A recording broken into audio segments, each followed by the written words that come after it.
السلام عليكم ورحمة الله وبركاته.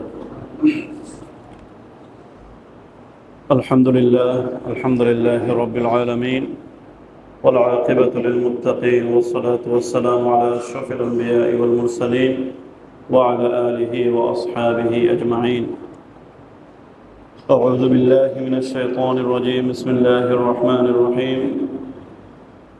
الحمد لله رب العالمين الرحمن الرحيم مالك يوم الدين. إياك نعبد وإياك نستعين.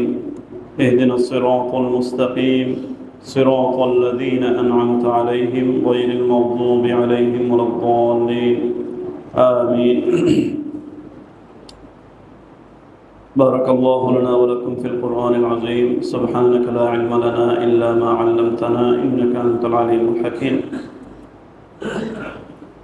আলহামদুলিল্লাহ, আল্লাহ সুবহানাহু ওয়া তাআলার অসংখ্য মেহেরবানি যে আল্লাহ পাক রব্বুল আলামিন আমাদেরকে এই দার্সে বসার সুযোগ দিয়েছেন। আমরা গত সপ্তাহে কিছু আলোচনা করেছিলাম, সূরা ফাতিহা থেকে কিছু আলোচনা করেছিলাম। সূরা ফাতিহা হচ্ছে কোরআনের প্রথম সূরা, যে সূরার মধ্য দিয়ে কোরআনে কারীমের সূচনা হয়েছে। এই সূরা ফাতিহা আল্লাহর নবীর উপর অবতীর্ণ যে সূরাগুলো সারাটা কোরআনে কারীম, এর মধ্যে প্রথম পূর্ণাঙ্গ সূরা হিসেবে সূরা ফাতিহা অবতীর্ণ হয়েছে। আমরা জানি আল্লাহর নবীর উপরে প্রথমে কোন সূরার কিছু অংশ নাযিল হয়েছিল? সূরা আলাক। সূরা আলাকের প্রথম 5 আয়াত নাযিল হয়েছিল। এরপরে সূরা মুজাম্মিল থেকে কিছু নাযিল হয়েছিল, সূরা মুদ্দাসির থেকে কিছু নাযিল হয়েছিল। এগুলো ছিল কয়েকটা আয়াত। আর পূর্ণাঙ্গ সূরা হিসেবে নবীজির উপরে সূরা ফাতিহা অবতীর্ণ হয়েছিল, একেবারে পূর্ণাঙ্গ সূরা হিসেবে। এটা নবুয়তের প্রথম দীক্ষার ঘটনা। এই কারণে এই সূরাটা হচ্ছে মাক্কি সূরা। আমরা জানি মাক্কি সূরা এবং মাদানী সূরা, কোরআনে কারীমের সূরাগুলোকে দুই ভাগে ভাগ করা হয়েছে। কিছু সূরা আছে মাক্কি, কিছু সূরা আছে মাদানী। আপনারা বলতে পারবেন মাক্কি সূরা কোনগুলো, মাদানী সূরা কোনগুলো? কেউ পারবেন? মাক্কি সূরা কাকে বলে? যে সূরাগুলো, আচ্ছা, কে বলেছেন হিজরতের পূর্বে? মাশাআল্লাহ মাশাআল্লাহ। ভাইয়ের নামটা কি যেন বলে গেলাম? আব্দুল কাইয়ুম ভাই। আচ্ছা, মক্কায় নাজিল হয়, আমরা যেভাবে বুঝি যে সূরাগুলো মক্কায় নাজিল হয়েছিল তার নাম মক্কি, আর যেগুলো মদিনায় নাজিল হয়েছিল তার নাম মদিনা। বিষয়টা আসলে এমন না। বিষয়টা হচ্ছে যে সূরাগুলো হিজরতের পূর্বে নাজিল হয়েছিল, যে সূরাগুলো হিজরতের পূর্বে নাজিল হয়েছিল তার নাম মাক্কি সূরা, আর যে সূরাগুলো হিজরতের পরে নাজিল হয়েছিল তার নাম মাদানী সূরা। কারণ অনেক সময় দেখা গেছে, দেখেন মক্কা বিজয় হয়েছিল হিজরতের আগে না বাদে? মক্কা বিজয় 8ম হিজরিতে হয়েছিল। এটা হিজরতের আগে না পরে? পরে। কিন্তু ওই জায়গায় কোরআনে কারীম নাজিল হয়েছে। হুনাইনের যুদ্ধ, এই মক্কা বিজয়ের কিছু পরেই হুনাইনের যুদ্ধ হয়েছিল। ওই জায়গায় কোরআনে কারীম নাজিল হয়েছিল। এগুলো মক্কার আশেপাশের অঞ্চল, মদিনার আশেপাশে না, মক্কার আশেপাশের অঞ্চল। এখন যদি মক্কায় নাজিল হয়েছে যে সূরাগুলো, এগুলোকে মাক্কি সূরা বলা হয়, তাহলে হিজরতের পরে যে মক্কা বিজয়ের সময় যে সূরাগুলো নাজিল হয়েছিল, যে আয়াতগুলো নাজিল হয়েছিল, এগুলোকেও মাক্কি আয়াত বা মাক্কি সূরা বলতে হতো। কিন্তু আসলে এগুলো মাক্কি হিসাবে না, এগুলো মাদানী হিসাবে পরিচিত। তো এটা বোঝানোর উদ্দেশ্য যে মাক্কি সূরা হচ্ছে হিজরতের আগে যে সূরাগুলো নাজিল হয়েছিল, আর মাদানী সূরা হচ্ছে হিজরতের পরে যে সূরাগুলো নাজিল হয়েছিল। আমি আগামী সপ্তাহে কিন্তু জিজ্ঞেস করবো এগুলো, আপনাদের কাছ থেকে ফিডব্যাক নিব ইনশাআল্লাহ। তো সূরা ফাতিহা হচ্ছে মাক্কি সূরা। সূরার এই নবুয়তের প্রথম দিকে এই সূরাটা অবতীর্ণ হয়েছিল। এই সূরার বেশ কয়েকটা নাম আছে। আমাদের কোনো মানুষের বেশ কয়েকটা নাম থাকে। একটা থাকে তার মূল নাম, আরও কয়েকটা বিভিন্নভাবে তিনি বিভিন্ন নামে পরিচিত হন। ঠিক একইভাবে এই সূরার অর্থের দিক দিয়ে খেয়াল করলে, তার মর্মের দিক দিয়ে খেয়াল করলে, তার ভাবের দিক দিয়ে খেয়াল করলে এই সূরার বেশ কয়েকটা নাম আছে। একটা নাম হচ্ছে ফাতিহাতুল কিতাব, অর্থাৎ কিতাবের সূচনা। এই সূরার মধ্য দিয়ে কোরআনে কারিমের সূচনা হয়েছে, ভূমিকা বলা যায়, সূচনা বলা যায়। ঠিক একইভাবে এই সূরার নাম উম্মুল কিতাব, কারণ এই সূরার মধ্যে যাবতীয় কোরআনে কারিমের যে বিষয়গুলো আলোচনা হয়েছে তার একটা সার নির্যাস এই সূরার মধ্যে আল্লাহ দিয়ে রেখেছেন, এই কারণে উম্মুল কিতাব। এই সূরার আরেক নাম হচ্ছে সূরাতুল হামদ, আলহামদুলিল্লাহি রাব্বিল আলামিন বলে সূরা শুরু হয়েছে, এই কারণে এই সূরাকে প্রশংসার সূরা বলা হয়। আরেকটা হচ্ছে সূরাতুস সালাত, এই সূরা না পড়লে সালাত হয় না, সালাতের মধ্যে কম্পালসারি হচ্ছে এই সূরা অবশ্যই পড়তে হবে, এই কারণে এই সূরার নাম সূরাতুস সালাত। আরেকটা হচ্ছে আস-সাবউল মাসানি, 7 আয়াত বিশিষ্ট সূরা। কোরআনে কারীমের মধ্যে আল্লাহ পাক রব্বুল আলামিন বলেন, ওয়ালাকাদ আতাইনাকা সাবআম মিনাল মাসানি ওয়াল কুরআনুল আযীম, আমি আপনাকে 7 মাসানি দান করলাম এবং আপনাকে কোরআনে কারীম দিয়েছি। এর মানে কোরআনে কারীম আছেই, সাথে সাথে এই সূরাকে আলাদাভাবে 7 মাসানি বলে আল্লাহ পাক রব্বুল আলামিন উল্লেখ করেছেন। এই সূরার বেশ কিছু নাম আছে, আরও অনেক নাম আছে। সূরাতুদ দুআ বলা হয় এই সূরাকে, সূরাতুশ শিফা বলা হয়, সূরাতুর রুকিয়া বলা হয়। অর্থাৎ এই সূরার মধ্যে আমরা আল্লাহর কাছে দোয়া করি যে আল্লাহ ইহদিনাস সিরাতাল মুস্তাকিম, আমাদেরকে সরল সঠিক পথ দান করুন। এই কারণে এই সূরার নাম সূরাতুদ দুআ। বেশ কিছু নাম আছে, প্রায় 23টার মতো নাম আছে, কোনো কোনো রিওয়ায়াতে আরও বেশি নামের কথা পাওয়া যায়।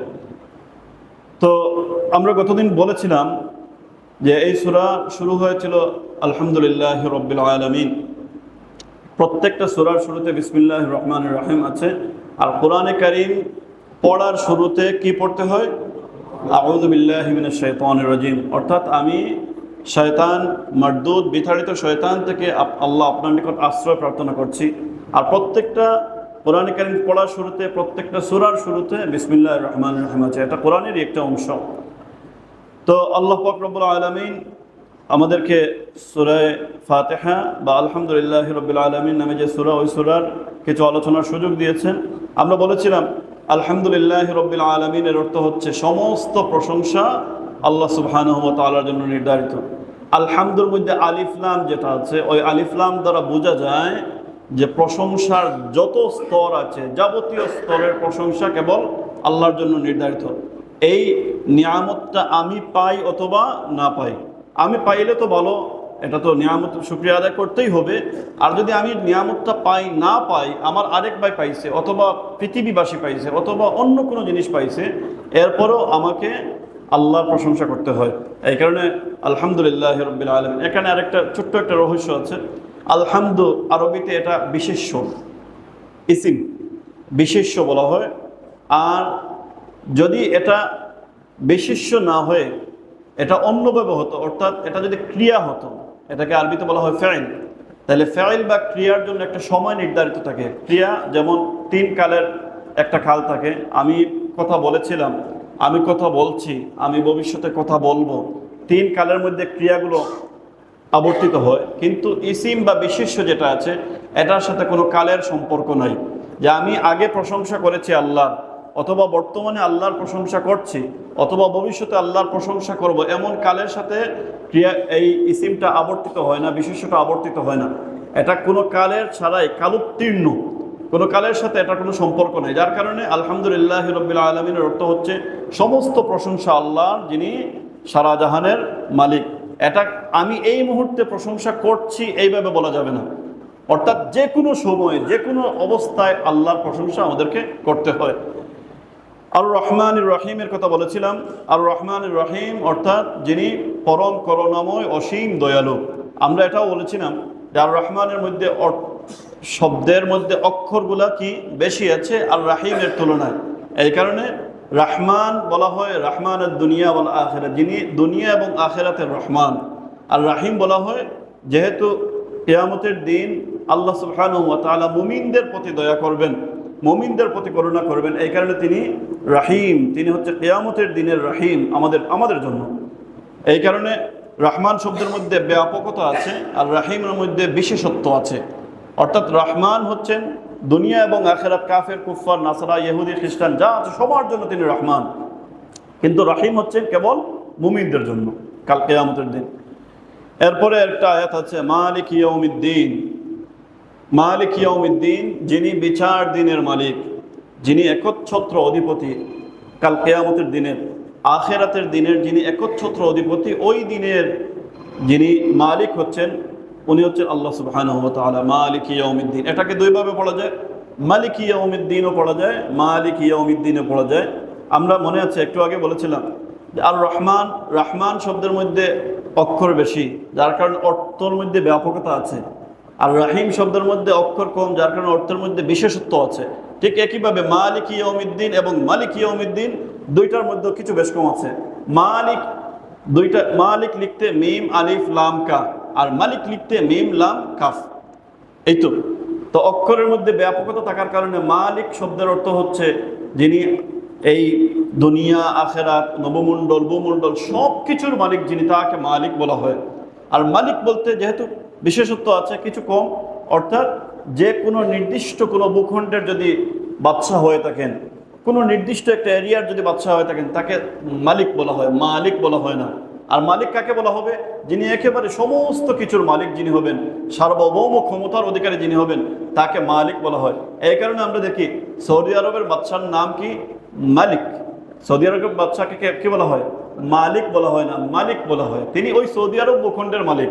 বাহরাইনের বাদশাহ বাহরাইনের ভূখণ্ডের মালিক, কুয়েতের বাদশাহ কুয়েতের ভূখণ্ডের মালিক, ছোট্ট একটা জায়গার মালিক, তিনি ওই এরিয়ার বাদশাহ। কিন্তু আল্লাহ সুবহানাহু ওয়া তাআলা হচ্ছেন এই আকাশ পাতাল আসমান জমিন সব কিছু, যত আলম আছে, যত জগৎ আছে, সব কিছুর তিনি হচ্ছেন মালিক। এই কারণে আমরা মালিক ইয়াউমিদ্দিন ওই কিরাতটাকে পড়া হয় আমাদের ইয়েতে। আর মালিক ইয়াউমিদ্দিন বিচার দিবসের মালিক, যে দিবস সম্পর্কে বলা হয়েছে যে ওই দিন অনেক কঠিন একটা দিন, বিপদ সংকুল একটা দিন, কঠিন একটা বিভীষিকাময় একটা পরিস্থিতি হবে। ওই পরিস্থিতিতে আল্লাহ পাক রব্বুল আলামিন তার একচ্ছত্র ক্ষমতা নিয়ে আমাদের সামনে আবির্ভূত হবেন। কাল কিয়ামতের দিনের ব্যাপারে বলা হয় যে কোরআনে কারীমের সূরা গাফিরের মধ্যে আছে লিমানিল মুলকুল ইয়াউম লিল্লাহিল ওয়াহিদুল কাহ্হার। কাল কিয়ামতের দিনের ব্যাপারে বলা হবে যে ওই দিনের মালিককে, লিমানিল মুলকুল ইয়াউম, ওই দিনের রাজত্ব কার হাতে? আল্লাহ উত্তর দিচ্ছেন লিল্লাহিল ওয়াহিদুল কাহ্হার, মহা প্রতাপশালী ক্ষমতাশালী আল্লাহ পাক রব্বুল আলামিনের হাতে। মানে বোঝাই যাচ্ছে ওই দিনটা অনেক কঠিন একটা দিন, খুব বিপদ সংকুল একটা দিন, বিশেষ করে কাফের কুফফারদের জন্য, যারা আল্লাহর একত্ববাদে বিশ্বাসী ছিল না, তাদের জন্য তো এই দিনটা বড়ই কঠিন একটা দিন। এই কারণে এই দিনের এই কথা বলে ওই মানুষদের প্রতি হুঁশিয়ারি করা হচ্ছে যে তোমরা আজকে হয়তো আমার কথা মানছো না, কিন্তু কাল কিয়ামতের দিন আমার সামনাসামনি কিন্তু তোমাদেরকে দাঁড়াতেই হবে, কারণ ওই দিনের মালিক একচ্ছত্রভাবে আমি, আর কোনো মালিক থাকতে পারবে না। কোরআনে কারীমের অন্যান্য হাদিস শরীফের মধ্যে অন্যান্য আয়াতে আছে, অন্যান্য হাদিসের মধ্যে আছে যে আল্লাহ পাক রব্বুল আলামিন বলবেন কারা দুনিয়াতে ছিল প্রভাবশালী, কারা ছিল ক্ষমতাশালী, আজকে ওরা কই? আজকে তো কারো কোনো ক্ষমতা নাই, একমাত্র আল্লাহ পাক রব্বুল আলামিনেরই ক্ষমতা। কোরআনে কারীমের অন্য একটা আয়াতে আছে আল্লাহ পাক রব্বুল আলামিন বলেন যে ওয়ামা আদরাকা মা ইয়াউমুদ্দিন সুম্মা মা আদরাকা মা ইয়াউমুদ্দিন। ইয়াউমুদ্দিন সম্পর্কে কি জানো, কি জানা আছে? আল্লাহ পাক রব্বুল আলামিন উত্তর দিচ্ছেন যে ইয়াউমুদ্দিন মানে কিয়ামতের দিন, বিচার দিন হচ্ছে এই দিন, ইয়াউমা লা তামলিকু নাফসুন লিনাফসিন শাইআ, যে দিন কেউ কোনো মানুষ অন্য কোনো মানুষের কাজে আসবে না। ওই দিনের মালিক হচ্ছেন আল্লাহ পাক রব্বুল আলামিন। ওই দিন আমাদেরকে মুমিন যারা আছে, এই মুমিনদেরকে আল্লাহ পাক রব্বুল আলামিন প্রতিদান দিবেন। আমরা আল্লাহর কাছে আশাবাদী, তিনি আমাদেরকে ওই দিন দুনিয়াতে যে নামাজ পড়ছি, রোজা রাখছি, হজ করছি, যাকাত আদায় করছি, বিভিন্ন ভালো কাজ করছি, আমরা আল্লাহর কাছে আশাবাদী যে আল্লাহ পাক রব্বুল আলামিন ওই দিন আমাদেরকে প্রতিদান দিবেন। আর যারা আল্লাহর এই কথাগুলো মানে না, যারা মানছে না, আল্লাহ পাক রব্বুল আলামিন তাদেরকে ওয়াঈদ করছেন, হুঁশিয়ারি দিচ্ছেন যে কাল কিয়ামতের দিন আমার সামনে তোমাদেরকে দাঁড়াতেই হবে। ওই দিনের কেবলমাত্র মালিক হচ্ছে আমি, আর কেউ ওই দিনের কোনো মালিক নয়। এরপরে আল্লাহ পাক রব্বুল আলামিন বলছেন ইয়্যাকা না'বুদু ওয়া ইয়্যাকা নাস্তাঈন। ইয়্যাকা না'বুদু, আমরা আপনারই ইবাদত করি। এর অর্থ কি? আমরা আপনারই ইবাদত করি। ওয়া ইয়্যাকা নাস্তাঈন, আমরা আপনার কাছেই সাহায্য প্রার্থনা করি। দেখেন আরবি যে বাক্য রীতি আছে, এই বাক্য রীতিতে এই কথাটা স্বাভাবিকভাবে বলা যায় যে আমরা আপনার ইবাদত করি, আমরা আপনার কাছে সাহায্য চাই, বলা যায় না এভাবে? আর আমি অর্থ তুলছি কিভাবে? যেভাবে মুফাসসিরগণ অর্থ তুলেন যে আমরা আপনারই ইবাদত করি, আমরা আপনারই কাছে সাহায্য প্রার্থনা করি। দেখেন আরবি বাক্য রীতি অনুযায়ী, যদি আমি একটু আগে যেটা বললাম যে আমরা আপনার ইবাদত করি, এটার আরবিটা হতো না'বুদুকা। না'বুদু কা, আমরা আপনার ইবাদত করি, ওয়া নাস্তাঈনুকা, আমরা আপনার কাছে সাহায্য প্রার্থনা করি। কিন্তু এটা না বলে আল্লাহ বলছেন ইয়াকা না'বুদু, কার মধ্যে যে কাটা ছিল ওইটাকে আগে নিয়ে আসছেন, নিয়ে বলছেন যে ইয়াকা না'বুদু ওয়া ইয়াকা নাস্তাঈন। এর অর্থ হচ্ছে যখন পিছনেরটা সামনে চলে আসছে, পিছনের যেটা ছিল না আবুদু, কার মধ্যে কাটা ছিল পিছনে, ওইটাকে আল্লাহ সামনে নিয়ে আসছেন। অর্থাৎ কা মানে তুমি, তোমার, মানে আল্লাহকে বলছি, কা মানে তুমি বা তোমার, আল্লাহকে উদ্দেশ্য করে বলছি। তা আল্লাহ বোঝাইতে চাইছেন যে এই যে এই যে ইবাদতের যোগ্য, এই যে সাহায্য প্রার্থনার যোগ্য আমি ছাড়া আর কেউ নাই, আমি ছাড়া আর কেউ নাই। ইয়াকা না'বুদু, আমরা যেন এভাবে বলছি যে আল্লাহ আপনারই ইবাদত আমরা করি, আপনি ইবাদতের যোগ্য, পৃথিবীতে এই নবমণ্ডল ভূমণ্ডলে ইবাদতের যোগ্য আপনি ছাড়া আর কেউ নাই। ঠিক একইভাবে আমরা বিপদে পড়লে আপনার কাছেই সাহায্য চাই, আপনি ছাড়া সাহায্য দেওয়ার মালিক এই নবমণ্ডল ভূমণ্ডলে আর কেউ নাই। আল্লাহ এটাকে একটু গুরুত্ব দিয়ে বলছেন যে তোমরা আমার কাছেই সাহায্য চাইবে, তোমরা আমারই ইবাদত করবে। এই কারণে আল্লাহ পাক রব্বুল আলামিন এইভাবে বাক্যরীতিটা ব্যবহার করেছেন। আমরা দেখেছি, হয়তো ইউটিউবে পাওয়া যাবে, যখন করোনা আসছিল, করোনার সময় যখন সব মসজিদ সব কিছু বন্ধ হয়ে গিয়েছিল, তখন মক্কার এক ইমাম সাহেব নাকি খুব বিগলিত কণ্ঠে একটা ওয়াক্তের নামাজের সময় তিনি ওই ইয়াকা না'বুদু ওয়া ইয়াকা নাস্তাঈনটা বারবার তিনি তিলাওয়াত করেছেন। সূরা ফাতিহা পড়ার সময় ওনার হয়তো বিগলিত মন চলে এসেছে, ওনার দরদ ভরা কণ্ঠে উনি বারবার তিলাওয়াত করেছেন ইয়াকা না'বুদু ওয়া ইয়াকা নাস্তাঈন। আল্লাহ, এই যে মহামারী, এই করোনার যে একটা ঝামেলার মধ্যে আমরা পড়ে গেছি, আমরা ওই সময়ও কেবল আপনারই ইবাদত করি, ওই সময়ও কেবল আপনার কাছেই কি করছি, সাহায্য প্রার্থনা করছি যে আমাদেরকে আপনি উদ্ধার করুন। এরপরে আল্লাহ পাক রব্বুল আলামিনের কাছে আমরা দোয়া করছি যে আল্লাহ ইহদিনাস সিরাতাল মুস্তাকিম, আমাদেরকে আপনি সিরাতে মুস্তাকিম, সরল সঠিক পথ প্রদর্শন করুন। ইহদিনাস সিরাতাল মুস্তাকিম, আমাদেরকে আপনি হেদায়েত দান করুন, সরল সঠিক পথের সন্ধান দিন, সরল সঠিক পথের সন্ধান দিন। ইহদিনা, এই শব্দটা হেদায়েত থেকে আসছে। আমরা বলি না আল্লাহ তোমার হেদায়েত দিন, এই হেদায়েত থেকে এসেছে ইহদিনা। অর্থাৎ হেদায়েত পাইতে হলেও, এই আয়াত দ্বারা বোঝা যায় হেদায়েত পাইতে হলেও আমার মধ্যে সদিচ্ছা থাকতে হবে। যদি আমার মধ্যে সদিচ্ছা না থাকে তাহলে আমাকে আল্লাহ হেদায়েত দান করবেন না। এই কারণে আমরা বলছি ইহদিনা, আল্লাহ আমাদেরকে আপনি হেদায়েত দান করুন। অর্থাৎ আমার সদিচ্ছা নিয়ে আল্লাহর কাছে আমি বলছি যে আল্লাহ আপনি আমাকে হেদায়েত দান করুন। একটা ঘটনা আপনারা জানেন, আবু তালিব রাসূল সাল্লাল্লাহু আলাইহি সাল্লামের চাচা ছিলেন। রাসূল সাল্লাল্লাহু আলাইহি সাল্লামের চাচা ছিলেন আবু তালিব। তিনি যখন মৃত্যু শয্যায় শায়িত, রাসূল সাল্লাল্লাহু আলাইহি সাল্লামকে সারা জীবন উনি শেল্টার দিয়েছেন, উনি আশ্রয় দিয়েছেন। এমনকি 3 বছর যখন কারাভোগ করেছেন রাসূল সাল্লাল্লাহু আলাইহি সাল্লাম, ওনার সময়, ওই সময়েও আবু তালিব ওনাকে সান্ত্বনা দিয়েছেন, ওনার সাথে ছিলেন। এই কারাভোগের 3 বছর পর শিয়াবে আবু তালিবের মধ্যে যখন কারান্তরীণ ছিলেন, বন্দী দশা ছিল, এই 3 বছরের পর যখন এটা কেটে গেল, এর কিছুদিন পরে আবু তালিব মারা গিয়েছে। তো ওই যে যখন মৃত্যুশয্যায় শায়িত, ওই সময়ও রাসূল সাল্লাল্লাহু আলাইহি সাল্লাম চাচা আবু তালিবের কাছে গেলেন, গিয়ে বললেন যে আপনি শেষবারের মতো আপনাকে অনুরোধ করছি, আপনি একবার স্বীকার করে নেন যে আল্লাহ ছাড়া কোনো ইলাহ নেই, আমি মুহাম্মদ আল্লাহর রসুল, আপনি একবার তো স্বীকার করে নেন। তো ওই আবু জাহেলটা, পাপিষ্ঠ আবু জাহেল ছিল সামনে, সে এসে বলল যে দেখেন, শেষ মুহূর্তে আমাদেরকে আপনি কি বেইজ্জতি করে যাবেন, শেষ মুহূর্তে আপনি আমাদের ধর্ম থেকে বিধর্মীদের কাতারে চলে যাবেন, এটা যেমন কেমন যেন হয়, আপনি ওইটা মানবেন না, মুহাম্মদেরকে তো আপনি মানবেন না। তো ওই কারণে আবু জাহেলের ওই প্ররোচনার কারণে আবু তালিব শেষ পর্যন্ত ঈমান আনতে পারেননি। অর্থাৎ এখানে বোঝা যায় যদি আবু তালিবের সদিচ্ছা থাকতো তাহলে হয়তো তিনি ঈমান আনতেন, সদিচ্ছা না থাকার কারণে তিনি হয়তো পারেননি। কিন্তু আল্লাহ পাক রব্বুল আলামিন আল্লাহ রাসূল সাল্লাল্লাহু আলাইহি ওয়াসাল্লাম সান্ত্বনা দিয়ে বললেন যে হে আল্লাহ রাসূল, হে আমার রাসূল, আপনি এটা নিয়ে চিন্তিত হবেন না। ইন্নাকা লা তাহদি মান আহবাবতা ওয়ালাকিন্নাল্লাহু ইয়াহদি মান ইয়াশা, আপনি যাকে চান আপনি হেদায়েত দিতে পারবেন না, হেদায়েত দেবেন কেবলমাত্র কে? আল্লাহ সুবহানাহু ওয়া তাআলা। এই কারণে আমরা হেদায়েত প্রার্থনা করি কার কাছে? আল্লাহ পাক রব্বুল আলামিনের কাছে। ইহদিনাস সিরাতাল মুস্তাকিম, হে আল্লাহ আমাদেরকে নির্ভুল পথ দেখান, যে পথে চললে আপনাকে পাওয়া যাবে সেই পথ আমাদেরকে প্রদর্শন করুন। এখন ওই পথটা কাদের পথ হতে পারে এটারও একটা ব্যাখ্যা আল্লাহ পাক রব্বুল আলামিন দেন পরবর্তী আয়াতে, সিরাতাল্লাযীনা আনআমতা আলাইহিম, ওই পথ যে পথে আপনি কিছু মানুষদেরকে নিয়ামত দান করেছেন, যে পথে পরিচালিত করেছেন কিছু সুনির্দিষ্ট কিছু মানুষদেরকে, যে পথে আপনার নিয়ামত আছে। সিরাতাল্লাযীনা আনআমতা আলাইহিম, যাদেরকে আপনি নিয়ামত দ্বারা পরিপূর্ণ করেছেন। এই নিয়ামত কারা পেয়েছেন? অন্য একটা আয়াতে এসেছে, উলাইকাল্লাযীনা আনআমাল্লাহু আলাইহিম মিনান নাবিয়্যিনা ওয়াস-সিদ্দীকিনা ওয়াশ-শুহাদা'i ওয়াস-সালিহিন। আল্লাহ নিয়ামত দিয়েছেন কাকে? মিনান নাবিয়্যিন, নবীদেরকে, ওয়াস-সিদ্দীকিন, সিদ্দিকদেরকে, সত্যবাদী যারা ছিলেন, ওয়াশ-শুহাদা, যারা শহীদ হয়েছিলেন, আল্লাহর রাস্তায় জিহাদ করে যারা শহীদ হয়েছিলেন, ওয়াস-সালিহিন, এবং যারা সৎকর্মশীল, এদেরকে আল্লাহ নিয়ামত দান করেছেন। এর মানে আমি বলতে চাচ্ছি যে হে আল্লাহ, আমাকে আপনি নবীর পথে পরিচালিত করুন, ঠিক না? হে আল্লাহ, আমাকে আপনি নবীদের পথে পরিচালিত করুন। হে আল্লাহ, আমাকে আপনি সিদ্দিকদের পথে, সত্যবাদী যারা ছিল দুনিয়াতে, যারা সত্যবাদী ছিল তাদের পথে আপনি পরিচালিত করুন। হে আল্লাহ, আপনি আমাদেরকে শহীদদের পথে পরিচালিত করুন। হে আল্লাহ, আপনি আমাদেরকে সৎ কর্মশীলদের পথে পরিচালিত করুন। যেন আমি একথাই বলতে চাচ্ছি, অর্থাৎ আল্লাহর কাছে সিরাতে মুস্তাকিম চাচ্ছি। এটার ব্যাখ্যা কেমন? যে আমি নবীদের পথে চলতে চাই, আমি সিদ্দিকদের পথে চলতে চাই, আমি শহীদদের পথে চলতে চাই, আমি সালিহিন যারা সৎকর্মশীল আছে তাদের পথে আমরা চলতে চাই। আমাদেরকে সেই সঠিক পথ আপনি প্রদর্শন করুন।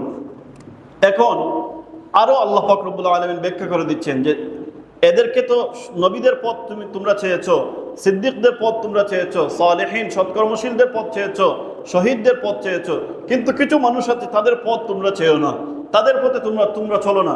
এরা কারা? গায়রিল মাগদুবি আলাইহিম ওয়ালাদ-দাল্লিন।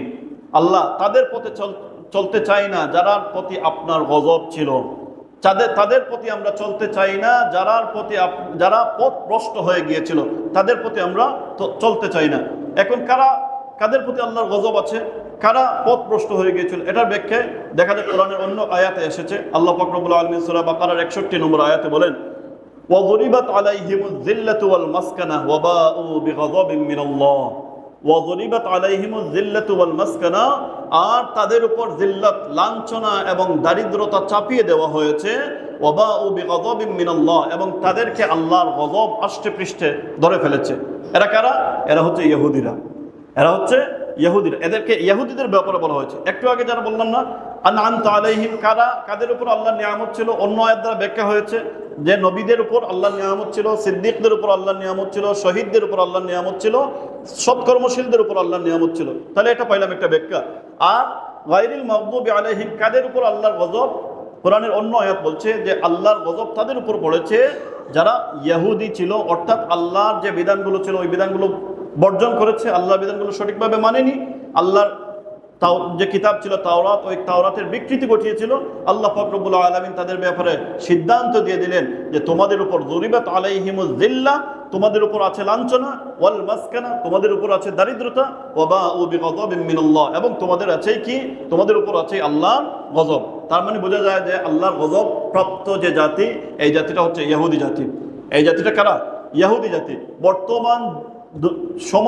বর্তমান প্রেক্ষাপটে যদি ওই ইহুদি জাতির সাথে কেউ বন্ধুত্বপূর্ণ সম্পর্ক রাখে, কেউ যদি মিত্রতা স্থাপন করতে চায়, তাহলে আল্লাহর এই আয়াতের সরাসরি লঙ্ঘন করেছে বলে মনে করা হবে। কারণ আমরা আল্লাহর কাছে চাচ্ছি নবীদের পথ, আমরা আল্লাহর কাছে চাচ্ছি শহীদদের পথ। এই কথা না বলে এখন যদি গায়রিল মাগদুবি আলাইহিম এটা তার ক্ষেত্রে ইতিবাচক হয়ে যায়, গায়রিল মাগদুবি আলাইহিম এটা নেতিবাচক করতে, অর্থাৎ তাদের পথ আমরা চাই না। এখন যদি কেউ এটাকে ইতিবাচক হিসেবে তাদের সাথে বন্ধুত্বপূর্ণ সম্পর্ক রাখে, তাদের সাথে যদি মিত্রতা রাখে, কোরআনে কারীমের মধ্যে আল্লাহ পাক রব্বুল আলামিন বলেন, ইয়া আইয়ুহাল্লাযীনা আমানু লা তাত্তাখিযুল ইয়াহুদা ওয়ান নাসারা আউলিয়া বা'দুহুম আউলিয়া বা'দ। হে ঈমানদারেরা, তোমরা ইহুদি এবং খ্রিস্টানদেরকে বন্ধু রূপে গ্রহণ করো না, কারণ তাদের মধ্যেই বন্ধুত্ব আছে, তাদের মধ্যেই তারা পারস্পরিক কি মিত্রতা আছে, বন্ধুত্ব আছে। তোমরা তাদের সাথে বন্ধুত্ব রেখো না। এটা আমরা খুব সুস্পষ্টভাবে দেখতে পাই। ইসরায়েল যখন ফিলিস্তিনের উপর হামলা করে, ইসরায়েল হচ্ছে ইহুদিবাদী একটা জাতি, আর তাদেরকে সমর্থন দিচ্ছে আমেরিকা, খ্রিস্টান জাতি। তাদের মধ্যে পারস্পরিক কি আছে? সম্পর্ক আছে। ওই যে একটা ইউক্রেন যার মাটির পায়ের তলায় মাটি নাই, রাশিয়া তাদেরকে নাস্তা নাবুদ করে ফেলছে, তারাও এসে কি ইসরায়েলি বা ইহুদিদেরকে সমর্থন দিচ্ছে, কারণ তারা পারস্পরিক কি আছে? একই মিল্লাতের, তারা পারস্পরিক আল কুফরু মিল্লাতুন ওয়াহিদ, তারা পারস্পরিক হচ্ছে একই মিল্লাতের, অর্থাৎ আল্লাহকে আমরা কেউ মানি না, কিন্তু আমরা কি আল্লাহকে মানি, আল্লাহর কাছে হেদায়েত প্রার্থনা করছি। এই কারণে ইহুদি এবং পরবর্তীতে যে আছে ওয়ালাদ-দাল্লিন, অর্থাৎ তাদের পথ আমরা চাই না, যারা পথ ভ্রষ্ট হয়ে গিয়েছে। এই জাতিদের পথও আমরা কি করি না, চাই না। এই ব্যাপারে মুসনাদে আহমদে আল্লাহ রাসূল সাল্লাল্লাহু আলাইহি সাল্লাম একেবারে সুস্পষ্টভাবে বলে দিয়েছেন যে এই বিপদগামী জাতি কারা, বলে এই বিপদগামী জাতি হচ্ছে নাসারা, অর্থাৎ খ্রিস্টানরা। কারণ আল্লাহ পাক রব্বুল আলামিন নিষেধ করেছেন, লাম ইয়ালিদ ওয়া লাম ইউলাদ ওয়া লাম ইয়াকুল লাহু কুফুয়ান আহাদ। আল্লাহ পাক রব্বুল আলামিন কাউকে জন্ম দেননি, তিনি কারো থেকে জন্মগ্রহণ করেননি। কিন্তু ঈসাই যারা আছে, খ্রিস্টান যারা আছে, তারা বলে ঈসা মাসিহ, ঈসা আলাইহিস সালাতু ওয়াস সালাম ইনি হচ্ছেন আল্লাহর পুত্র। এইভাবে তারা বিপদগামী হয়ে গিয়েছে, তারা সত্য পথ থেকে বিচ্যুত হয়ে গিয়েছে। এই কারণে আল্লাহ পাক রব্বুল আলামিন তাদের ব্যাপারে হুঁশিয়ারি করছেন যে তোমরা খ্রিস্টানদের পথ চেয়েও না, খ্রিস্টানদের যে পথে আছে, যে মতের মধ্যে আছে, এই মতের মধ্যে তোমরা থেকো না। ঠিক একইভাবে ইহুদি যারা আছে, যাদের উপর আল্লাহর গজব আছে, এদের পথ এবং মত তোমরা চেয়েও না। তোমরা চাও কার মত? নবীদের পথ, সিদ্দিকদের পথ, শহীদদের পথ এবং সালেহ বা সৎকর্মশীল যারা আছে তাদের পথের উপর তোমরা পরিচালিত হওয়ার চেষ্টা করো। তো আমরা যে আবারও আমি বলছি, সূরা ফাতিহা যে আয়াতগুলো আছে, মোট 7টি আয়াতে সূরা ফাতিহা, মোটামুটি এই আয়াতগুলো নিয়ে সূরা ফাতিহা গঠিত হয়েছে। প্রথম যে আয়াতের অর্থ হচ্ছে আলহামদুলিল্লাহি রাব্বিল আলামিন, সমস্ত প্রশংসা হচ্ছে কেবল কার জন্য? রব্বুল আলামিন, সারা জগতের যিনি পালনকর্তা, তার জন্যই সমস্ত প্রশংসা। আর রহমানির রহিম, যিনি অসীম দয়ালু, পরম করুণাময়। মালিক ইয়াউমিদ্দিন, যিনি আখিরাত দিবসের, যিনি বিচার দিবসের মালিক। ইয়াকা না'বুদু ওয়া ইয়াকা নাস্তাঈন, আমরা আপনারই ইবাদত করি এবং আপনার কাছেই সাহায্য প্রার্থনা করি। ইহদিনাস সিরাতাল মুস্তাকিম, আমরা আপনার নিকট সরল সঠিক পথের কি করছি? হেদায়েত কামনা করছি, সরল সঠিক পথ চাচ্ছি। সিরাতাল লাযিনা আন'আমতা আলাইহিম, ওই পথ যে পথের ব্যাপারে আপনি কিছু মানুষদেরকে নিয়ামত দিয়েছেন, যে পথের উপর আপনি কিছু মানুষদেরকে কি করেছেন? নিয়ামত দিয়েছেন। তাদের পথ আমরা চাই না। গায়রিল মাগদুবি আলাইহিম, যাদের উপর আপনার গজব আছে, ওয়ালাদ-দাল্লিন, এবং যারা পথভ্রষ্ট হয়ে গিয়েছে তাদের পথ আমরা চাই না। দেখেন, এই সূরাটা অত্যন্ত ফজিলতপূর্ণ একটা সূরা, অত্যন্ত গুরুত্বপূর্ণ একটা সূরা। এই সূরার নাম বলা হয়েছে উম্মুল কিতাব, মানে কোরআনের শান-নির্যাস এই সূরার মধ্যে আছে। আল্লাহ পাক রব্বুল আলামিন একটা হাদিসের মধ্যে, হাদিসে কুদসি, ওই হাদিসে কুদসির মধ্যে আল্লাহ পাক রব্বুল আলামিন বলেন, কাসামতুস সালাতা বাইনি ওয়া বাইনা আবদি, আমি নামাজকে আমার বান্দা এবং আমার মাঝখানে 2 ভাগে ভাগ করে নিয়েছি। নামাজকে আমি আমার এবং আমার বান্দার মধ্যে 2 ভাগে ভাগ করে নিয়েছি। এক ভাগ হচ্ছে আমার জন্য, নিসফুহা লি, এক ভাগ হচ্ছে আমার জন্য, ওয়া নিসফুহা লি আবদি, এবং আরেক ভাগ হচ্ছে আমার বান্দার জন্য। এইভাবে তিনি শুরু করছেন। যখন বান্দা যখন পড়ে আলহামদুলিল্লাহি রাব্বিল আলামিন, তখন আল্লাহ পাক রব্বুল আলামিন বলেন, ফাইদা ক্বাল আলহামদুলিল্লাহি রাব্বিল আলামিন, যখন বান্দা পড়বে আলহামদুলিল্লাহি রাব্বিল আলামিন, তখন আল্লাহ নাকি বলেন, হামিদানি আবদি, আমার বান্দা আমার প্রশংসা করেছে। আর কোন সূরার ব্যাপারে এরকম কথা নাই, এই সূরার ব্যাপারে আছে যে যখন বান্দা বলে আলহামদুলিল্লাহি রাব্বিল আলামিন, তখন আল্লাহ বলেন হামিদানি আবদি, হামিদা মানে প্রশংসা করা, আমার বান্দা আমার প্রশংসা করেছে। এরপর যখন বান্দা বলবে আর রহমানির রহিম, তখন আল্লাহ নাকি বলেন যে আসনা আলাইয়া আবদি, আমার বান্দা আমার গুণগান করেছে। আল্লাহ জবাব দিচ্ছেন। আল্লাহ কি দিচ্ছেন? জবাব দিচ্ছেন। এরপরে যখন মালিক ইয়াউমিদ্দিন বান্দা বলবে, তখন আল্লাহ সুবহানাহু ওয়া তাআলা বলেন মাজ্জাদানি আবদি, আমার বান্দা আমার শ্রেষ্ঠত্ব বর্ণনা করছে। কারণ ওই কিয়ামতের দিনের কথা বলা হচ্ছে, ওই দিনের মালিক একমাত্র আল্লাহ পাক রব্বুল আলামিন, আর কেউ না। তাহলে আল্লাহর শ্রেষ্ঠত্ব বর্ণনা করা হলো। এই কারণে আল্লাহ সুবহানাহু ওয়া তাআলা নাকি বলেন যে মাজ্জাদানি আবদি, আমার বান্দা কি করছে? আমার শ্রেষ্ঠত্ব বর্ণনা করছে। এরপর যখন আমরা বলি ইয়াকা না'বুদু ওয়া ইয়াকা নাস্তাঈন, আল্লাহ সুবহানাহু ওয়া তাআলা বলেন এই জায়গায় বান্দা এবং আমার মাঝখানে কি হয়ে গিয়েছে?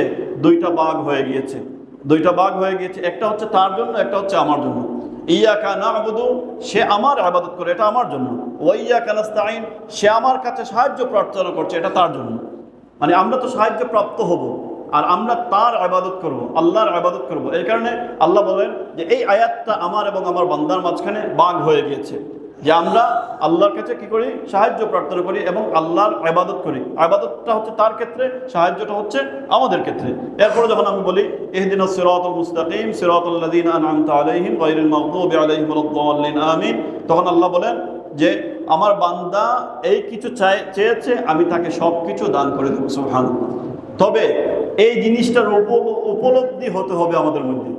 আমরা যখন সালাতের মধ্যে দাঁড়াবো, এটা তো সালাতের ক্ষেত্রে বলা হচ্ছে যে কাসামতুস সালাতা বাইনি ওয়া বাইনা আবদি, আমি এবং আমার বান্দার মাঝখানে সালাতকে আমি 2 ভাগে ভাগ করে দিয়েছি।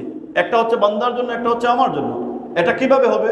যখন আমি এই আয়াতটা পড়ার সময় আলহামদুলিল্লাহি রাব্বিল আলামিন যখন আমি পড়বো, তখন মনের মধ্যে উপলব্ধি হতে হবে যে এই যে আয়াতটা পড়েছি, এই আয়াতের উত্তর স্বয়ং আল্লাহ পাক রব্বুল আলামিন দিচ্ছেন।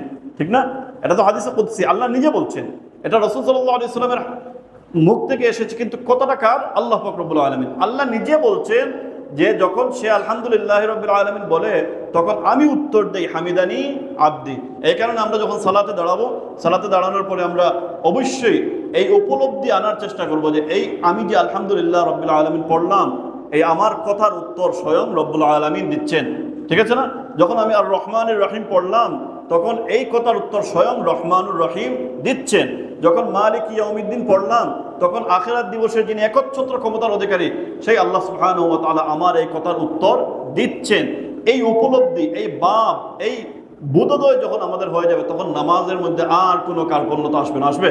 নামাজের মধ্যে আর কোনো উদাসীনতা আসবে না, নামাজের মধ্যে আর কোনো অলসতা আসবে না। এই কারণে বলা হয় আস-সালাতু মিরাজুল মুমিনিন। কি বলা হয়? আস-সালাতু মিরাজুল মুমিনিন বলা হয়, হাদিস বলছি না, এটা বলা হয়। কেন বলা হয়? বলা হয় কারণ মেরাজে গিয়ে আল্লাহ পাক রব্বুল আলামিনের সাথে আল্লাহর রাসূল কথা বলেছেন। পর্দার অন্তরালে আল্লাহর রাসূল কি বলেছেন? মেরাজে গিয়ে কথা বলেছেন। আমরা তো মেরাজে যাওয়ার কোনো সুযোগ নাই, কিন্তু আল্লাহর সাথে আমার কথা হচ্ছে, এখন হচ্ছে না? আমি বলছি, আল্লাহ উত্তর দিচ্ছেন, আমি বলছি, আল্লাহ উত্তর দিচ্ছেন। এই কারণে বলা হয় সালাতকে মেরাজুল মুমিনিন, মুমিনদের মেরাজ স্বরূপ। এই কারণে আমরা উপলব্ধি করে এই আয়াতগুলো পড়ার চেষ্টা করব। সূরা ফাতিহা যখন শেষ হয়, তখন আল্লাহর রাসূল সাল্লাল্লাহু আলাইহি ওয়াসাল্লাম বলেন, ইযা ক্বালাল ইমামু গায়রিল মাগদুবি আলাইহিমুদ দাল্লিন, যখন তোমরা ইমাম সাহেব যখন বলবেন যে গায়রিল মাগদুবি আলাইহিমুদ দাল্লিন ফাকুলু আমিন, তখন সবে বলো তোমরা আমিন। এখন এরপরে রাসূল সাল্লাল্লাহু আলাইহি ওয়াসাল্লাম বলেন, ফামান ওয়াফাকা কাওলুহু কাওলাল মালায়েকা গুফিরা লাহু মা তাকদ্দামা মিন যামবি, যখন আমরা যখন গায়রিল মাগদুবি আলাইহিম ইমাম সাহেব পড়লেন, পড়ার পরপরই ফেরেশতারা একসাথে বলতে থাকেন আমিন। সুবহানাল্লাহ। ফেরেশতারা একসাথে কি বলতে থাকেন? আমিন বলতে থাকেন। এখন ফেরেশতারা যেহেতু বলেন, এটা তো রাসূল সাল্লাল্লাহু আলাইহি ওয়াসাল্লাম জানেন, এই কারণে বলছেন যে ফেরেশতারা ওই বলার সাথে সাথে যদি ফামান ওয়াফাকা কাওলাল মালায়েকা, যখন ফেরেশতাদের কথার সাথে বান্দার কথাটা মিলে যাবে, অর্থাৎ ফেরেশতারাও বলছেন, বান্দাও বলছে আমিন, তখন রাসূল সাল্লাল্লাহু আলাইহি ওয়াসাল্লাম বলেন গুফিরা লাহু মা তাকদ্দামা মিন যামবি, তার পিছনে সমস্ত গুনাহ আল্লাহ পাক রব্বুল আলামিন ক্ষমা করে দেন। সুবহানাল্লাহ। এই কারণে আমরা যখন সূরা ফাতিহা শুনবো, তখন আমরা কি করব? ওই আমিন ওইটা পড়ার চেষ্টা করব। আরেকটা হাদিসের মধ্যে এসেছে, আল্লাহ রাসূল সাল্লাল্লাহু আলাইহি ওয়াসাল্লাম বলেন, ওয়াইদা ক্বালা গায়রুল মাগদুবি আলাইহিমুদ দাল্লিন ফাকুলু আমিন ইউজিবকুমুল্লাহ। আল্লাহ পাক রব্বুল আলামিন যখন আমিন বলবে, আমিন এর অর্থ কি? কেউ বলতে পারবেন আমিন অর্থ কি? আল্লাহ কবুল করুন। আমিন অর্থ কি? যে আল্লাহ, ওই যে হেদায়েত প্রার্থনা করেছি, আল্লাহ আপনার কাছে সরল সঠিক পথের প্রার্থনা করেছি, আপনি কবুল করুন। এটার অর্থ তো এটাই। তো আল্লাহ রাসূল সাল্লাল্লাহু আলাইহি ওয়াসাল্লাম বলেন ইউজিবকুমুল্লাহ, যে যখন তুমি বলবা আমিন, তখন আল্লাহ তোমার ডাকে সাড়া দিবেন, অর্থাৎ আমাদেরকে হেদায়েত দান করবেন। সুবহানাল্লাহ। আমাদেরকে কি করবেন? হেদায়েত দান করবেন। এটা মুখস্থ, তুতাপাকের মুখস্থ বললে হবে না, এটা বাদ নিয়ে বলতে হবে। আপনার মনের মধ্যে এই জিনিসটা উদয় হতে হবে যে আমি আল্লাহর কাছে একটু আগে হেদায়েত প্রার্থনা করেছি, আল্লাহ এখন আমাকে আমার এই দোয়াটা আপনি কি করুন? কবুল করুন, আমাকে আপনি সরল সঠিক পথ দান করুন। আল্লাহ রাসূল বলেন, এই মন নিয়ে যেভাবে বলবে ইউজিবকুমুল্লাহ, আল্লাহ তোমার ডাকে কি করবেন? সাড়া দিবেন। আরেকটা ব্যাপার হচ্ছে আমিনের ব্যাপারে, আল্লাহ রাসূল সাল্লাল্লাহু আলাইহি ওয়াসাল্লাম বলেন, শয়তান তোমাদেরকে কোনো জিনিসের ব্যাপারে হিংসা করে না। তোমরা আমল করছো, করে যাও, সে তার পথে আছে, সে যতটুকু পারে কি করবে? বিপদগামী করার চেষ্টা করবে। কিন্তু দুইটা জিনিস করলে শয়তান খুব হিংসা করে। দুইটা জিনিস যদি কেউ করে, তাহলে এই দুইটা জিনিসের ব্যাপারে শয়তানের খুব কি আছে? হিংসা আছে। এই দুইটা জিনিস সে আর সহ্য করতে পারে না। আল্লাহ রাসূল সাল্লাল্লাহু আলাইহি ওয়াসাল্লাম বলেন, শয়তান না, ইহুদিদের ব্যাপারে বলা হচ্ছে, ইহুদিদের ব্যাপারে বলা হচ্ছে যে ইহুদিরা দুইটা জিনিসের ব্যাপারে খুব হিংসা করে, আর কোনো জিনিসের ব্যাপারে কি করে না? এইরকম হিংসা করে না। আল্লাহ রাসূল সাল্লাল্লাহু আলাইহি ওয়াসাল্লাম বলেন, মা হাসাদতুকুমুল ইয়াহুদু আলা শাইইন মা হাসাদতুকুম আলা সালামি ওয়াত তামিন, যে ইহুদিরা দুইটা জিনিসের ব্যাপারে মুসলমানদের সাথে খুব হিংসা করে। একটা হচ্ছে মুসলমানরা যখন আসসালামু আলাইকুম ওয়া রাহমাতুল্লাহ বলে, তখন ইহুদিরা এটা সহ্য করতে পারে না। তারা মনে করে যে এটা মুসলমানরা একে অন্যের জন্য আল্লাহর কাছে শান্তি বর্ষণের কথা বলছে, এটা তারা সহ্য করতে পারে না, গায়ে জ্বলে। আর দ্বিতীয়টা হচ্ছে যখন গায়রিল মাগদুবি আলাইহিমুদ দাল্লিন পড়া হয়, আর এরপরে যখন মুসলমানরা প্রার্থনা করে আল্লাহ আমার এই দোয়াটাকে আপনি কবুল করুন আমিন, তখন ইহুদিদের নাকি এই বিষয়ে খুব হিংসা হয়। এই কারণে ইহুদিদের হিংসাটাকে আরো বাড়িয়ে দিতে আল্লাহ রসুল বলেন আমিন তোমরা বলো। এই কারণে গায়রিল মাগদুবি আলাইহিমুদ দাল্লিন যখন আমরা পড়বো তখন আমরা অবশ্যই আমিন বলার চেষ্টা করবো। এছাড়াও সূরা ফাতিহার অনেক ফজিলত আছে। আমরা যে এই সূরার আরেক নাম হচ্ছে সূরাতুর রুকিয়া। এই সূরা দিয়ে রুকিয়া করা হয়। এই সূরা দিয়ে কি করা হয়? রুকিয়া করা হয়। ওই যে জাড় ফুঁক দেন না হুজুররা, এই জাড় ফুঁকের ক্ষেত্রে সর্বপ্রথম যে কোনো হুজুর সর্বপ্রথম যে সূরাটি পড়েন এই সূরাটি হচ্ছে সূরা ফাতিহা আগে পড়েন। কারণ এটার ব্যাপারে একটা হাদিসও আছে। আবু সাঈদ খুদরি রাদিয়াল্লাহু তাআলা আনহু থেকে বর্ণনা হাদিস, তারা কয়েকজন সাহাবীদের একটা কাফেলা কোথাও যাচ্ছিলেন, তখন একটা জায়গায় যাওয়ার পরে একটা বস্তির একজন মহিলা বের হয়ে আসলেন, এসে বললেন যে আমাদের গোত্রপতি যিনি আছেন, গোত্রের প্রধান যিনি আছেন উনি অসুস্থ, আর আমাদের এই যে গোত্রের যে মানুষেরা আছে ওরা সব বাহিরে চলে গেছে, আমরা তার চিকিৎসা করার মতো মানুষ পাচ্ছি না, তোমাদের কেউ কি আছে আমাদের ওই গোত্রপ্রধান যিনি আছেন ওনাকে একটু চিকিৎসা করবেন? তো একজন সাহাবী দাঁড়ানো বললেন আমি পারবো চিকিৎসা করতে, আমি পারবো চিকিৎসা করতে। তো তিনি গেলেন, গিয়ে ওই গোত্রপতি যিনি আছেন, গোত্রের প্রধান যিনি আছেন ওনার কাছে তিনি কিছু পরে ফু দিলেন। ওই ফু দেওয়ার পরে দেখা যায় উনি সুস্থ হয়ে গেলেন। ওই সুস্থতার নিয়ামত স্বরূপ তারা ওই সাহাবীকে 30টা বেড়া দিয়েছিল, 30টা বেড়া তাকে উপহার হিসেবে দিয়েছে। এখন উনি ওগুলা নিয়ে ফিরে আসছেন। আসার পরে ওই আবু সাঈদ খুদরি রাদিয়াল্লাহু তাআলা আনহু সহ আরো যারা ছিলেন তারা জিজ্ঞেস করলেন যে তুমি কি করেছো এমন যে সাথে সাথে লোকটা ভালো হয়ে গেল, আর তোমাকে তারা হাদিয়াও দিয়ে দিল, 30টা বকরি হাদিয়া, বেড়া হাদিয়া দিয়ে দিল। তখন তিনি বললেন যে আমি তো আর কিছু করিনি, আমি কেবল সূরা ফাতিহা পড়ে ফু দিয়েছি। সুবহানাল্লাহ, সূরা ফাতিহা পড়ে আমি কি ফু দিয়েছি, আল্লাহর রহমতে উনি ভালো হয়ে গেছে, আর তারা আমাদেরকে কি করেছে ওই হাদিয়াগুলো দিয়েছে। এখন তিনি বললেন যে তোমরা খাও, এগুলো জবাই করে খাও। তারা বলে না আমরা খেতে পারবো না, আমরা এগুলো খাবো না, কারণ এগুলো হতে পারে তুমি কোরআনের আয়াত বিক্রি করে কি করেছো, এই আমাদেরকে এগুলো নিয়ে আসছো, এগুলো আমরা খেতে পারবো না, যতক্ষণ পর্যন্ত না রাসূল সাল্লাল্লাহু আলাইহি সাল্লাম আমাদেরকে অনুমতি দিয়েছেন। সবাই এগুলো না খেয়ে ওইগুলো নিয়ে মদিনায় চলে গেলেন। মদিনায় যাওয়ার পরে রাসূল সাল্লাল্লাহু আলাইহি সাল্লাম আশ্চর্য হয়ে জিজ্ঞেস করলেন তুমি কিভাবে এটা জানতে পারলে যে এটার দ্বারা ফু দিলে আল্লাহ ভালো করে দেন? মানে রাসূল আশ্চর্য হয়ে তাকে জিজ্ঞেস করলেন যে তুমি কিভাবে এটা জানতে পারলে, দাও তুমি যা নিয়ে এসেছো আমাদেরকে সবাইকে ভাগ করে দাও, আমরা খাই তুমিও খাও। তো এই দ্বারা বোঝা যায় সূরা ফাতিহাটা হচ্ছে কি সূরাতুর রুকিয়া। আমরা যখন আমাদের ফ্যামিলিতে কোনো সমস্যা হয়, বাচ্চা অসুস্থ কিংবা আমার ওয়াইফ অসুস্থ কিংবা আমি নিজে অসুস্থ, আমরা এই সূরা পড়ে নিজে নিজে আমল করার চেষ্টা করব। নিজে নিজে কি করব? আমল করার চেষ্টা করবো। যদি আর কেউ না থাকে আমার ওয়াইফকে বলবো যে আমি একটু অসুস্থ, তুমি সূরা ফাতিহা পড়ে ফু দাও। আর যদি ওয়াইফ অসুস্থ থাকেন তাহলে তাকে আমি নিজে ফু দিয়ে কি করব, এই সূরাটা পড়ে ফু দেওয়ার চেষ্টা করব। আর যদি কেউ না থাকে কমপক্ষে আমি নিজে সূরা ফাতিহা পড়ে নিজের হাতের তালুতে কি ফু দিয়ে সারা শরীরে কি একটু মাসাজ করে নিব। আল্লাহ চাহে তো এই সূরার মাধ্যমে আল্লাহ পাক রব্বুল আলামিন আমাদেরকে সুস্থতা দান করবেন। তো এই ছিল সংক্ষিপ্ত আকারে আল্লাহ পাক রব্বুল আলামিনের এই যে কোরআনে কারীমের প্রথম অবতীর্ণ সূরা সূরা ফাতিহার একটু সংক্ষিপ্ত আলোচনা করলাম। আল্লাহ পাক রব্বুল আলামিন আমাদেরকে এই কথাগুলো ভালোভাবে বোঝার এবং মেনে চলার তৌফিক দান করুন। আমরা আগামী সপ্তাহ থেকে ইনশাআল্লাহ আজকের যে আলোচনা, এই আলোচনাটা পরবর্তীতে ফিডব্যাক নেওয়ার চেষ্টা করব। আপনারা যা শুনেছেন একটু মনোযোগ দিয়ে শুনবেন। এবং আমাদের আজকের রেকর্ড হচ্ছে, ওই রেকর্ডটা আপনারা চাইলে ফেসবুকে এবং ইউটিউবে পাইবেন। বায়তুন নাজাত জামে মসজিদ নামে ইউটিউবে একটা পেজ আছে আমাদের, ওইটাই পাইবেন। আর নতুবা আমার যে আইডি আছে আসাদ বিন সিরাজ, ওই আইডিতে পাবেন ইনশাআল্লাহ। ওইটা থেকে জানার চেষ্টা করবেন। আগামী দিন আমি কয়েকটা বিষয়ে আপনাদেরকে প্রশ্ন করব। প্রথম, পূর্ণাঙ্গ সূরা কোনটি, মাক্কি সূরা, মাদানী সূরার পরিচয় কি, সূরা ফাতিহার কয়েকটা নাম আমি বলেছি, ফাতিহাতুল কিতাব, উম্মুল কিতাব, সূরাতুর রুকিয়া, সূরাতুস সালাহ, এইভাবে কিছু নাম বলেছি। এইভাবে কিছু কথা আপনাদেরকে জিজ্ঞেস করব। আপনারা যে মনোযোগী শিক্ষানবিশ ওইটা প্রমাণ হবে ইনশাআল্লাহ আগামী দিন। আল্লাহ পাক রব্বুল আলামিন আমাদেরকে ভালোভাবে বোঝার তৌফিক দান করুন। বসেন, সবাই বসেন। কিছু হালকা কিছু নাস্তা আছে আপনাদের জন্য, অনেকক্ষণ বসেছেন, কষ্ট করেছেন, কিছু নাস্তা খেয়ে যান ইনশাআল্লাহ। ওয়া আখিরু দাওয়ানা আলহামদুলিল্লাহি রাব্বিল আলামিন।